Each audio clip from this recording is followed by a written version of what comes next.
Former opponent of presidential nominee Donald J. Trump took the stage at the RNC earlier this week, and we're going to react to it here today on Speechless.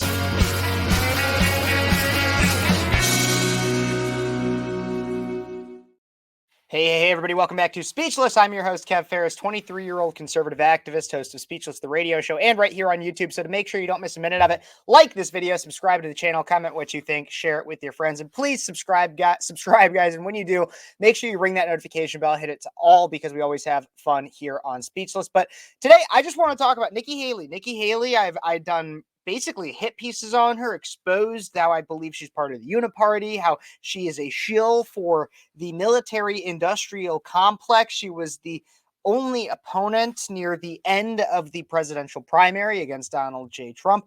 And so it's really interesting to see that now she's speaking at basically his nominee convention. Let's take a look and a listen as to exactly what she had to say. We'll react to it. We'll talk about it here right now. Let's look.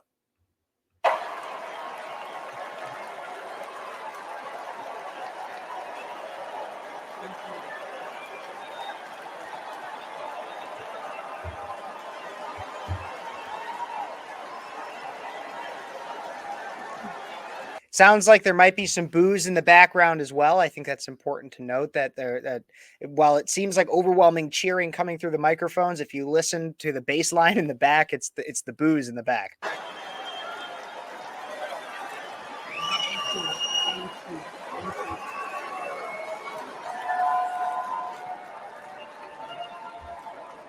My fellow Republicans, President Trump asked me to speak to this convention in the name of unity. There he is with the ear being covered. Amazing. It was a gracious invitation, and I was happy to accept.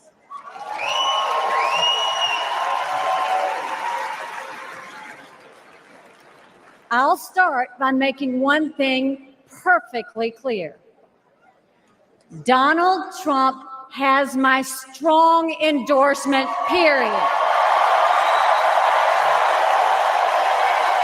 Look, I think that's incredibly important, and it looks as though Trump is about to stand, and they're going to have a standing ovation for her. I think it's incredibly important that the very beginning of her entire speech right here is her making that endorsement of Trump. And the reason for that is because she comes in to boos. She knows that she is not necessarily the favored individual. She stayed in much longer than she should have in the primary. She has an uphill battle in trying to win back some good graces of the Republican voter populace. And so that's honestly the best way to start. It's important to say, hey, your guy invited me here by name, and then I fully endorse him for president. She is trying to win the good graces, because if she did not do it at the beginning, then anything she said after, nobody would listen to.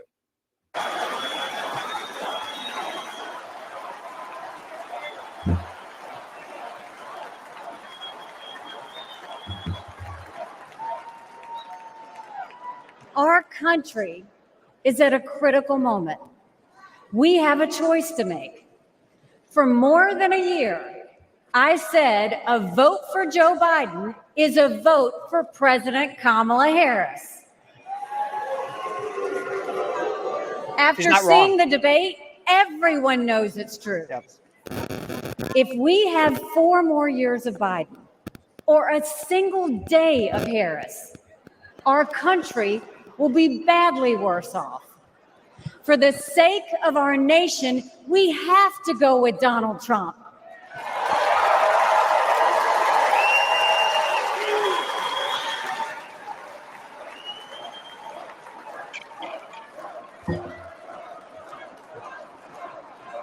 So I think it's important so far to notice, too, because she's not selling Trump. She's selling anti-Joe and Kamala. That's what she's selling. Even if you listen to the way that she speaks, she says, we have to go with President Trump. Not that we should, not that he's the best option. No, we have to. She almost says it in a begrudging way, which is like, I can't totally blame her. I mean, she ran against the guy. She had a lot of very harsh criticisms, even some that I didn't make, of the former president. And so it makes sense, but I just think it's important to point that out, that she's not coming out and she's endorsing him. She's saying she's endorsing anti-Joe and Kamala, really, when you listen to it, at least so far.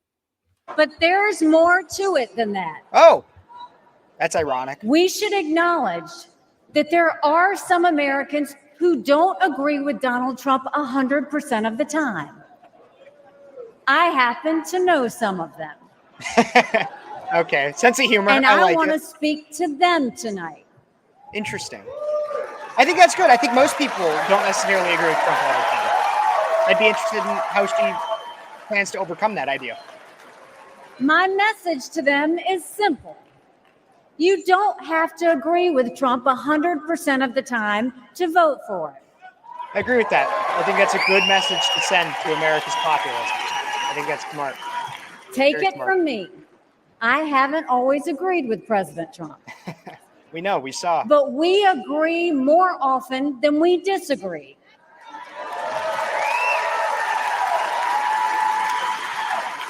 We agree on keeping America strong. That's good. We agree on keeping America safe. That's good.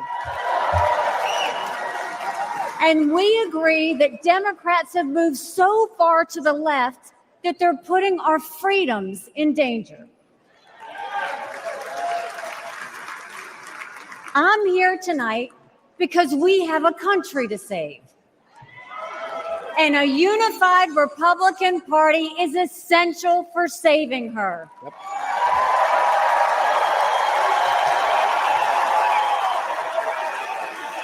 I agree.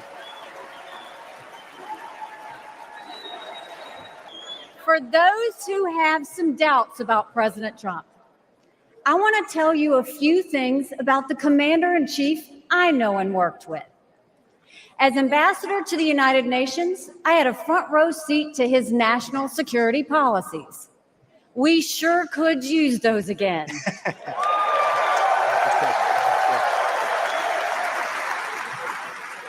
Think about it. When Barack Obama was president, Vladimir Putin invaded Crimea. Mm-hmm. With Joe Biden as president, Putin invaded all of Ukraine. Yep. But when Donald Trump was president, Putin did nothing. No invasions. He's right. I mean, this is something that if you've been No following Trump for a while, invasions, no wars. then you've been That saying was this no too. accident. It wasn't. Putin didn't attack Ukraine because he knew Donald Trump was tough. Mm-hmm. A strong president doesn't start wars. A strong president prevents wars. This is true. Strength through peace. Peace through strength.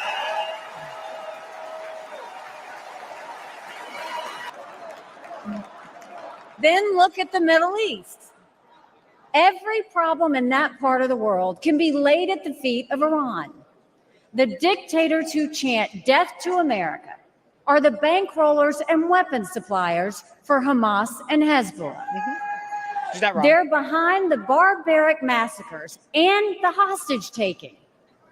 Once again, compare Trump and Biden. It's very smart to do Trump so. got us out of the insane Iran nuclear deal.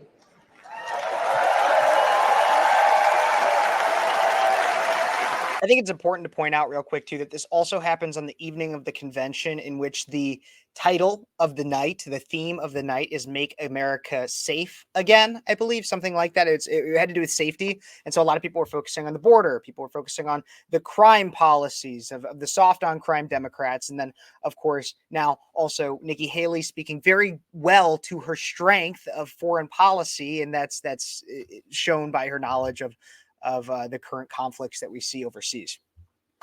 He imposed the toughest sanctions ever on Iran. And he eliminated the arch terrorist Qasem Soleimani.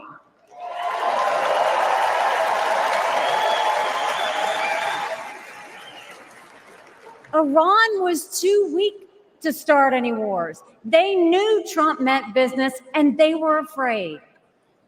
And then there's Joe Biden.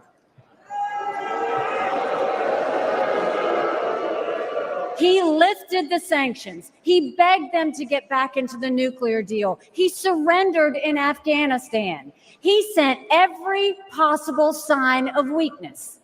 Even now, while Hamas is still holding Americans hostage, Biden is pressuring Israel instead of the terrorists. Well, and the thing that I think is important to note about that, and this is not an excuse to Biden. Biden should stand firmly, more so with Israel than he should with the terrorists. But the reason for this is because the left has pushed this narrative.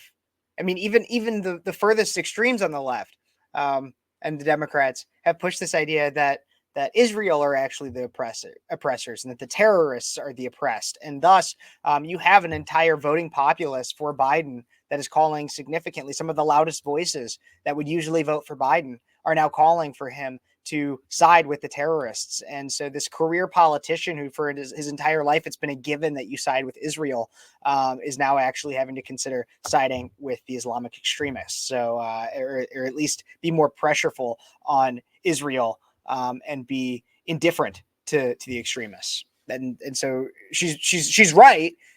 But it's also important to point out that it's at a result, not just because Biden necessarily wants to, but because he has to, because he has no actual, he doesn't have any strong enough morals to abandon his voter base.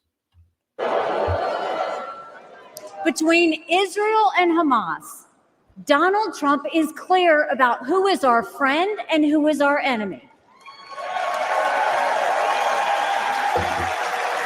It's true. Then look at the border. It's the single biggest it's the single biggest threat Americans face. Under Joe Biden, migrants are coming into our country by the thousands every day. Absolutely. We have no idea who they are, where they end up, or what they plan to do. And let me remind you, Kamala had one job. The borders are, and Kamala. that was to fix the border. Yep. Now imagine her in charge of the entire country. For real. Under Donald Trump, we didn't have the border disaster we have today, and we won't when he is president again.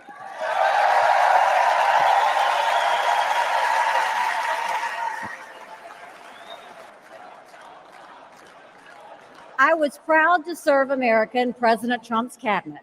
And I'll tell you something you won't hear from the critics. He appreciated advice and input.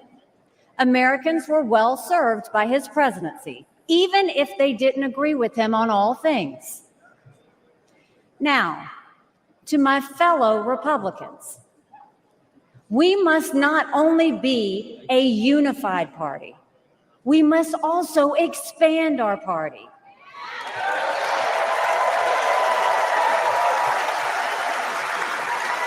We are so much better when we are bigger.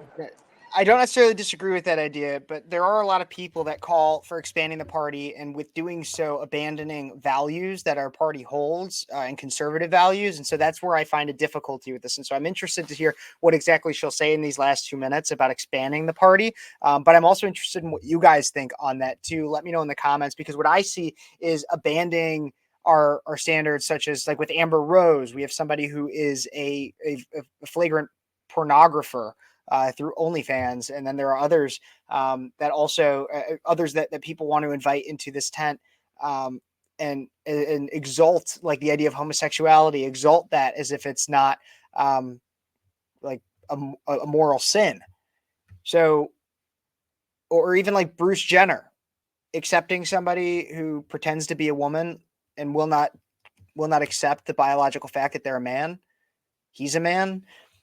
Look, we can't abandon our principles for votes. I'd rather lose every election and have my morals, have my values, have my dignity than abandon them. And because at that point, you're no better than a Democrat. It's just my belief. We are stronger when we welcome people into our party who have different backgrounds and experiences. And right now, we need to be strong to save America. This is a defining moment, not only for our party, but for our country. Our fellow Americans are fearful right now. Families are suffering from inflation and wages that don't keep up with prices. Young people are being indoctrinated to think our country is racist and evil. The Jewish community is facing an obscene rise in anti-Semitism. Too many minorities are trapped in communities devastated by crime. Our foreign enemies win when they see Americans hate each other. They see that today, whether it's on college campuses or in a field in Butler, Pennsylvania. Very strong imagery to round this out. Smart political move to bring that up.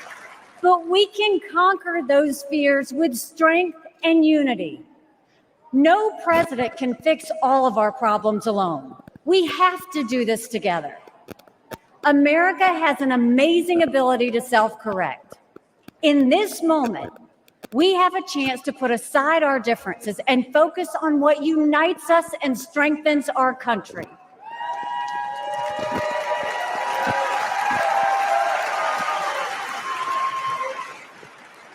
Let us join together as a party. Let us come together as a people, as one country, strong and proud. Let us show our children and the world that even on our worst day, we are blessed to live in America.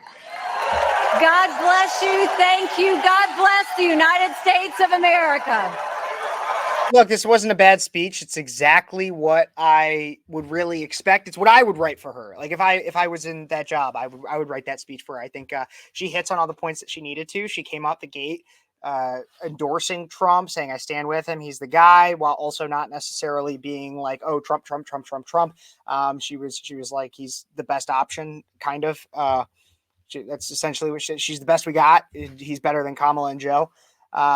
She spoke to his record on foreign policy, which is how she really knew him. So she kind of kept it within her realm. She wasn't trying to expand too much further. She did talk a little bit about immigration, but everybody talks about immigration right now. So not unexpected there. And the only thing I would disagree a little bit with, but I can't even necessarily disagree with, it's just the fact that she spoke very, very vaguely. Nikki spoke very vaguely on the ideas of unity and everything. And that's, I think, how it's going to go, because you have people, especially people like me, who are very, very conservative, who don't think we should be so liberal on some of the LGBTQ stuff, that we should heavily rein that in, that we should heavily rein in abortion, that we should take federal action against abortion, that we should legislate a little bit more from a Christian worldview. And so when we have people like me in the party, and then you have that, like I'm a political scientist. Like I'll recognize, I get it. Like there are people out there that believe differently, and we can have that conversation. We can have the debate. We can do it civilly.